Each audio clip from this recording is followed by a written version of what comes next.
Hello friends, this video is about spermatogenesis. Testis में दो तरह के कंपार्टमेंट्स हैं, एक interstitial compartment and second is seminiferous tubules.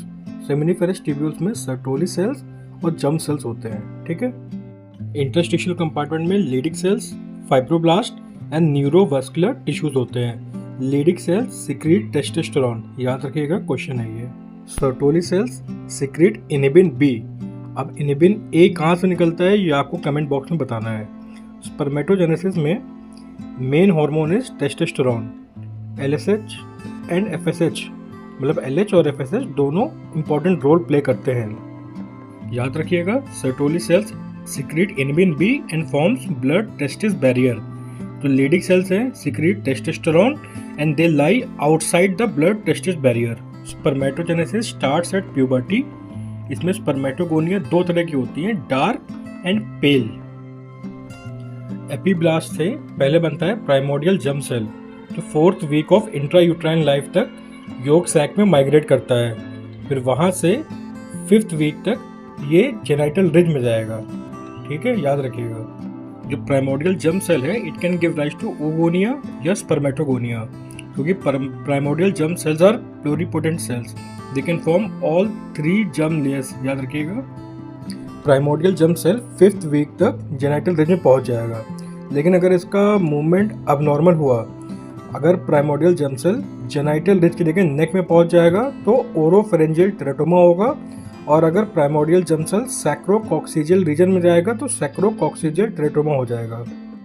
और स्पर्मेटोगोनिया दो टाइप्स के हैं। पहला डार्क स्पर्मेटोगोनिया, इसका काम सिर्फ इतना है, अंडरगो कंटिन्यूअस माइटोसिस, ताकि जो स्टोर्स है उसको रिप्लेनिश कर सके। And second is pail spermatogonia. पहले माइटोसिस होगा तो बनेगा प्राइमरी स्पर्मेटोसाइट। प्राइमरी स्पर्मेटोसाइट में मियोसिस 1 होगा, it will form 2 secondary spermatocyte. Primary spermatocyte का जो क्रोमोसोम नंबर है 46XY है, और सेकेंडरी का मियोसिस 1 हो चुका है तो हैप्लॉइड हो गया है 23X या 23Y। फिर 2 secondary spermatocyte undergoes meiosis 2 and ये प्रोड्यूस करेंगे 4 spermatids, 23X, 23X, 23Y and 23Y। Spermatid से स्पर्म बनने के प्रोसेस को बोलते हैं स्पर्मियोजेनेसिस। Spermatogenesis includes spermiogenesis. अब ये जो स्पर्म बने हैं, they are released into lumen of seminiferous tubules, जिसको बोलते हैं स्पर्मिएशन। स्पर्मिएशन में स्पर्म की tail comes first into seminiferous tubules lumen, followed by sperm का हेड। स्पर्म के मिडिल पीस में माइटोकॉन्ड्रिया होती है और टेल में 9+2 एक्सियल फिलामेंट्स का अरेंजमेंट होता है। स्पर्मेटिड का nucleus forms head of sperm, mitochondria forms middle piece of sperm, Golgi apparatus forms acrosomal cap and centrioles from neck and tail of sperm. बस याद रखिएगा, 9+2 अरेंजमेंट होता है। स्पर्मेटोजेनेसिस सेमिनिफेरस ट्यूब्यूल्स में होता है and time taken is 70 to 74 days. Mark 74 days as a best answer. Spermiogenesis process by which spermatids gets converted into sperm, time taken is 10 to 14 days. Sperm size is 50 to 60 micron. Fertility span is 48 to 72 hours. जो sperm seminiferous tubules में है, they are non motile and immature. They are transferred into rete testis, then transferred into epididymis. Epididymis के दो part हैं, proximal and distal. Proximal में sperm attains maturity and distal part में sperm attains motility. Motility attain करने के लिए beta डेफेंसिन protein 126 ये help करता है। ठीक है, स्पर्म की टेल में जो प्रोटीन है उसको बोलते हैं डाइनिन प्रोटीन। ये इंपॉर्टेंट रोल प्ले करता है स्पर्म की मोटिलिटी में। जब स्पर्म फीमेल ट्रैक्ट में जाएगा तब की मोटिलिटी में। एपिडिडाइमस स्पर्म को स्टोर करता है till ejaculation. Time taken in epididymal maturation is 2 से 14 days, 2 to 14 days.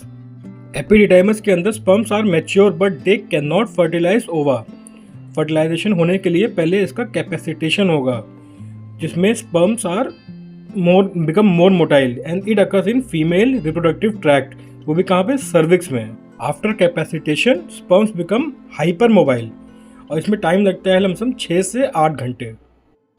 Sperms vagina में 2 आवर्स तक रह सकते हैं, सर्विक्स में 3 डेज तक।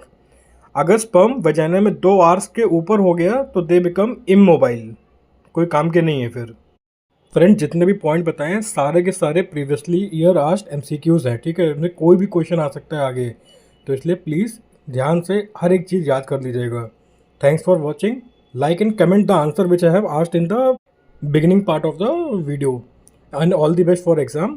INS set is on 19th of May, NEET PG on 23rd of June.